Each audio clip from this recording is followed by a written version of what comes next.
আমি মনের ভিতরে যে একটা টেনশন নিয়ে বসবাস করতেছি, এটার কথা তোকে কি কমু।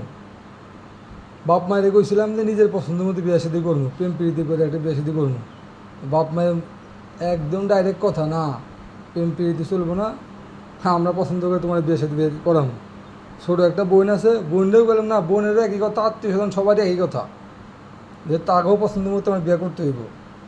তো তোরা তোকে একটু রিকোয়েস্ট করে কই, তোরা দেখ যে রিসেন্টলি কিছুদিন আগে একটা নিউজ ভাইরাল হইলো, 3-4 দিন হলো, যে বিয়ার 3 মাস পরে জানতে পারলো যে ওটা আসলে মেয়া না, ওটা হলো পোলা।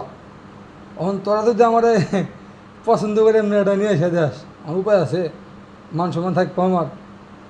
এমনি তো মনে করতে বয়সে মনে করি 35-40 পরে বিয়ে শাদি করতে হইব, তার মধ্যে তোরা যদি তোর এগুলা করস, আরে আমার গলায় ধরে দেখার উপায় থাকবো না। এই সমস্ত চিন্তা ভাবনা বাদ দেয়, এখন আমার একটা পারমিশন দে, যে প্রেম প্রীতি করি, বিয়ে শাদি এটাই করতে হইব। ওই তগো পছন্দ মতো আর বিয়ে শাদি করতে দেবো না, করলে মনে করে একটা কট খাওয়ার লাগে।